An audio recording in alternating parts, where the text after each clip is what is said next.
안녕하세요. 이번 이야기는 52세 화물차 기사가 고속도로 휴게소에서 우크라이나 여성과 만난 후 일어나는 이야기입니다. 김진수는 52세의 나이에 25톤 화물차 운전석에 홀로 앉아 있었다. 20년 가까이 전국의 고속도로를 누비며 화물을 실어 나르는 것이 그의 일상이었다. 차 안에서 먹고 자는 것이 당연해진 지 오래였고 그의 진짜 집은 원룸이었지만 한 달에 며칠 들르지 않았다. 10년 전 아내 미영은 거의 매일같이 집을 비우는 남편을 두고 다른 남자와 바람이 났다. 당시 김진수는 생계를 위해 더 많은 화물을 실어야 했고 집에 있는 시간보다 도로에서 보내는 시간이 훨씬 많았다. 결국 그녀를 놓아주기로 하고 이혼 도장을 찍었다.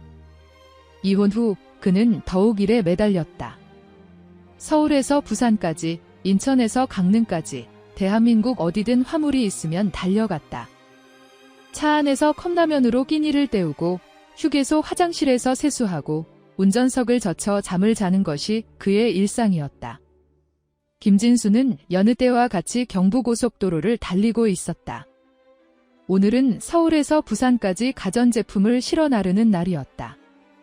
휴게소에 도착한 그는 늘 그랬듯이 화물차를 주차하고 식당으로 향했다.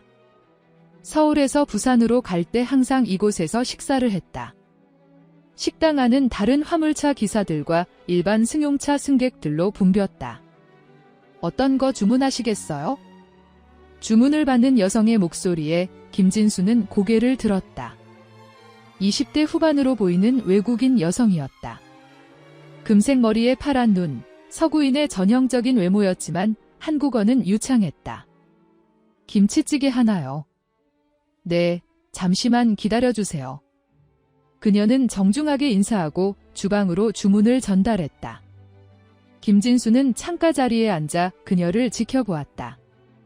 다른 손님들에게도 친절하게 응대했지만 어딘가 슬픈 표정이 묻어 있었다. 아줌마, 저 직원 언제부터 일했어요? 계산할 때 김진수가 사장에게 물었다. 아, 올가. 3개월 전부터 일하고 있어요. 우크라이나에서 온 아가씨인데 정말 성실해요. 애까지 혼자 키우면서. 아이가 있다고요? 네, 5살 된 아들이 있어요. 전쟁 때문에 남편을 잃고 한국으로 왔다고 하더라고요. 예전에 20대 초반에 한국에서 잠깐 일한 적이 있어서 한국어를 할 줄 아나 봐요. 김진수는 마음이 무거워졌다. 전쟁으로 남편을 잃고 어린아이와 함께 타국에서 살아가는 것이 얼마나 힘들지 상상이 갔다. 다음 주 화요일, 김진수는 또다시 휴게소에 들렀다. 이번에는 부산에서 서울로 올라가는 길이었다. 올가라고 불리는 그 여성은 여전히 식당에서 일하고 있었다. 안녕하세요. 지난번에도 오셨던 분이시죠? 올가가 김진수를 알아보며 미소를 지었다. 김진수는 당황하며 고개를 끄덕였다. 네, 김치찌개 하나 주세요. 네, 잠시만 기다려주세요. 그날도 김진수는 그녀를 지켜보며 식사를 했다. 바쁘게 일하는 모습이 안쓰러웠다. 계산을 마치고 나오려던 순간 그는 화장실 앞에서 올가가 전화통화하는 모습을 보았다. 네, 알겠습니다. 내일까지 꼭 구해올게요. 미안해요. 올가의 목소리에 절망이 섞여 있었다. 전화를 끄는 그녀는 벽에 기대어 눈물을 흘렸다. 무슨 일 있어요? 김진수가 조심스럽게 다가가 물었다. 올가는 깜짝 놀라며 눈물을 닦았다. 아, 아무것도 아니에요. 죄송해요. 힘든 일 있으면 말해봐요. 도울 수 있는 게 있을지도 모르거든요. 올가는 잠시 망설이더니 조심스럽게 입을 열었다. 아들 어린이집 돈이 조금 모자라서 내일까지 입금하지 못하면 어린이집에서 아이를 돌봐줄 수 없다고 해서요. 제가 일하는 동안 아이를 맡겨야 하는데. 김진수의 가슴이 아팠다. 얼마나 필요해요? 30만 원 정도요. 김진수는 망설이지 않고 지갑을 꺼냈다. 이거 쓰세요. 그는 50만 원을 꺼내 올가에게 건넸다. 올가는 당황하며 손을 저었다. 안 돼요. 이런 걸 어떻게 받아요? 애 밥도 먹이고 어린이집도 보내야 되잖아요. 나중에 여유 생기면 갚으면 되고요. 정말 감사합니다. 이 은혜를 어떻게 갚아야 할지. 올가의 눈에서 눈물이 흘렀다. 김진수는 어색하게 손을 흔들며 휴게소를 나섰다. 그날 밤, 김진수는 화물차 안에서 잠을 이루지 못했다. 올가의 절망적인 표정과 눈물이 머릿속에서 떠나지 않았다. 그는 자신이 왜 그녀에게 그렇게 마음이 끌리는지 모르겠었다. 일주일 후, 김진수는 다시 휴게소에 들렀다. 이번에는 대형마트에서 아이 장난감을 가방에 넣어왔다. 김치찌개 하나요? 네. 아, 지난번에 도움 주신. 올가가 김진수를 알아보며 고개를 숙였다. 괜찮아요. 아이는 잘 지내고 있어요? 네, 덕분에. 정말 감사해요. 식사를 마친 김진수는 일어나면서 자연스럽게 가방을 올가가 있는 카운터 근처에 놓았다. 이거 아이한테 주세요. 뭐예요? 장난감이요. 아이가 좋아할 거예요. 김진수는 올가가 뭔가 말하기 전에 서둘러 휴게소를 나섰다. 그는 자신이 왜 이런 행동을 하는지 스스로도 이해할 수 없었다. 다음 주에도 그 다음 주에도 김진수는 휴게소에 들렀다. 매번 아이 용품이나 생필품을 가져와서는 말없이 놓고 갔다. 올가는 처음에는 당황해했지만 점차 그의 진심을 이해하게 되었다. 정말 매번 이러시면 안 돼요? 너무 죄송해서. 괜찮아요. 나도 혼자 사는데 이렇게 베푸는 것도 삶의 재미가 되거든요. 김진수의 솔직한 말에 올가는 마음이 따뜻해졌다. 그녀는 이 한국 남성의 순박한 마음을 느낄 수 있었다. 아저씨 성함이 뭐예요? 제가 계속 아저씨라고만 부르기가. 김진수예요. 저는 올가 이바노바예요. 정말 감사해요, 진수씨. 올가가 처음으로 그의 이름을 부르며 환하게 웃었다. 김진수는 가슴이 두근거리는 것을 느꼈다. 시간이 흘러 두 사람은 점점 가까워졌다. 김진수는 휴게소에 올 때마다 올가와 짧은 대화를 나누었다. 그녀의 우크라이나 고향 이야기, 전쟁 때의 끔찍한 경험, 한국에서의 어려운 생활 등을 들으며 김진수는 그녀에게 더욱 마음이 끌렸다. 제가 처음 한국에 온 건 20살 때였어요. 그때는 1년 정도 식당에서 일했거든요. 그때 한국어를 배웠어요. 그럼 한국 생활이 처음은 아니네요. 네, 하지만 그때와 지금은 완전히 달라요. 그때는 혼자였지만 지금은 아들이 있으니까. 모든 게 더 어려워요. 올가의 표정이 어두워졌다.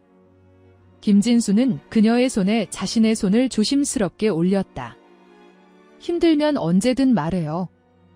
제가 도울 수 있는 건 뭐든 도와드릴게요. 올가는 김진수의 따뜻한 손길에 눈물이 났다. 남편을 잃고 혼자서 아이를 키우며 살아온 지난 몇 년간 이렇게 따뜻하게 대해주는 사람은 없었다. 어느 날 저녁, 김진수는 올가가 퇴근하는 시간에 맞춰 휴게소에 왔다. 오늘은 일찍 오셨네요. 오늘은 야간 운행이라서요. 출발 전에 저녁 먹으려고요. 그럼 제가 특별히 맛있게 해드릴게요. 올가는 평소보다 더 정성스럽게 김치찌개를 끓여주었다. 김진수는 그 마음이 고마웠다. 올가, 오늘 퇴근하고 시간 있어요? 네, 왜요? 아들하고 함께 화물차 구경해 볼래요? 아이들이 큰 차 좋아하잖아요. 올가는 잠시 망설이더니 고개를 끄덕였다. 좋아요. 아들이 정말 좋아할 것 같아요. 퇴근 후 올가는 5살 아들 미하일로와 함께 김진수의 화물차 앞에 나타났다. 아이는 거대한 트럭을 보고 눈을 반짝였다. 와, 정말 커요. 미하일로가 한국어로 외쳤다. 올가가 한국어를 가르쳐줘서 아이도 간단한 한국어는 할 줄 알았다. 올라와 볼까? 김진수는 아이를 운전석에 앉혀주었다. 미하일로는 신이 나서 핸들을 만지고 이것저것 구경했다. 아저씨, 이 차로 어디까지 갈 수 있어요? 한국 어디든 갈 수 있어? 부산도 가고 강릉도 가고. 와, 저도 아저씨 차 타고 여행 가고 싶어요. 아이의 순진한 말에 김진수와 올가는 미소를 지었다. 그 순간 올가는 김진수의 진심을 느꼈다. 그는 정말로 자신과 아들을 아끼고 있었다. 미하일로, 배고프지? 아저씨가 맛있는 거 사줄게. 김진수는 아이를 데리고 휴게소 편의점으로 갔다. 아이스크림과 과자, 우유를 사주었다. 미하일로는 김진수를 따라다니며 연신 감탄했다. 엄마, 아저씨 정말 좋은 사람이에요. 아이의 말에 올가의 마음이 따뜻해졌다. 미하일로는 평소에 낯을 많이 가렸는데 김진수에게는 금세 마음을 열었다. 그날 밤 올가와 미하일로를 집까지 데려다준 김진수는 작별 인사를 하려고 했다. 하지만 올가가 그를 붙잡았다. 진수 씨, 잠깐만요. 네. 정말 고마워요. 미하일로가 이렇게 좋아하는 걸 오랜만에 봤어요. 남편이 죽고 나서 아이가 아빠를 그리워했는데 올가의 눈에서 눈물이 흘렀다. 김진수는 어떻게 위로해야 할지 몰랐다. 힘드시겠어요. 혼자서 아이까지 키우시고 때로는 정말 포기하고 싶을 때가 있어요. 하지만 미하일로 때문에 견디고 있죠. 그런데 진수 씨를 만나고 나서 조금씩 희망이 생기고 있어요. 김진수의 가슴이 뛰었다. 그도 올가에게 점점 더 깊은 감정을 느끼고 있었다. 올가 씨? 네. 제가 혹시 부담스럽지 않으시다면 더 자주 보고 싶어요. 올가는 잠시 망설이더니 고개를 끄덕였다. 저도요. 그 순간 두 사람 사이에 묘한 긴장감이 흘렀다. 김진수는 올가의 손을 조심스럽게 잡았다. 올가는 거부하지 않았다. 진수 씨, 들어오셔서 차라도 한잔 하실래요? 올가의 제안에 김진수는 놀랐다. 하지만 거절할 이유가 없었다. 올가가 살고 있는 곳은 휴게소 근처의 작은 원룸이었다. 방 한 칸에 부엌과 화장실이 있는 소박한 공간이었지만 깔끔하게 정리되어 있었다. 여기가 저희 집이에요. 좁아서 죄송해요. 아니에요. 아늑하고 좋네요. 김진수는 벽에 걸린 우크라이나 전통 장식품들을 구경했다. 올가는 고향에서 가져온 차를 끓여주었다. 이게 제 고향의 차예요. 허브차인데 마음이 편안해져요. 향이 좋네요. 두 사람은 소파에 나란히 앉아 차를 마셨다. 미하일로는 이미 잠들어 있었다. 진수 씨, 솔직히 말씀드릴게요. 올가가 조심스럽게 입을 열었다. 네, 말씀하세요. 처음에는 진수 씨가 왜 저희에게 이렇게 잘해주시는지 이해할 수 없었어요. 혹시 다른 의도가 있는 건 아닌가 하고 경계했죠. 김진수는 이해한다는 듯 고개를 끄덕였다. 당연히 그럴 수 있어요. 저도 처음에는 그냥 도움이 필요한 사람을 도와주는 거라고 생각했는데 지금은 어떠세요? 글쎄요. 올가 씨를 정말 좋아해요. 단순한 동정이 아니라 이런 말 부담스러울 수도 있겠지만 한 여자로서 좋아해요. 김진수의 고백에 올가의 얼굴이 붉어졌다. 저도 진수 씨를 좋아해요. 처음에는 고마운 마음이었는데 시간이 지나면서 다른 감정이 생겼어요. 두 사람은 서로를 바라보았다. 김진수는 천천히 올가에게 다가갔다. 올가는 피하지 않았다. 올가. 김진수가 그녀의 이름을 부르며 얼굴을 가까이 했다. 올가는 눈을 감았다.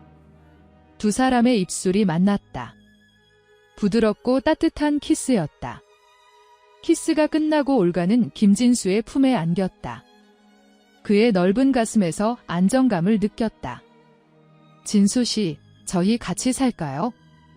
올가의 제안에 김진수는 놀랐다. 정말요? 네, 미하일로도 진수 씨를 정말 좋아하고 저도 진수 씨와 함께 하고 싶어요. 김진수는 기쁨에 눈물이 났다. 저도 그러고 싶어요. 정말로요. 그날 밤 김진수는 처음으로 20년 만에 화물차가 아닌 침대에서 잠을 잤다. 올가의 따뜻한 온기 옆에서 그는 진정한 평안을 느꼈다. 다음 날부터 김진수의 생활은 완전히 달라졌다. 그는 운행 스케줄을 조정해서 근처에서 머무는 시간을 늘렸다. 올가와 미하일로와 함께하는 시간이 그에게는 가장 소중했다. 한 달 후, 김진수는 올가에게 프로포즈했다. 올가, 나와 결혼해주세요. 그리고 미하일로에게도 좋은 아빠가 되고 싶어요. 올가는 그 말을 듣자 입을 막고 눈물을 흘리며 말했다. 정말이요? 제가 이렇게 행복해도 될까요? 그렇게 두 사람은 간단한 결혼식을 올렸다. 휴게소 동료들과 몇몇 친구들만 참석한 소박한 결혼식이었지만 진심 어린 축복으로 가득했다.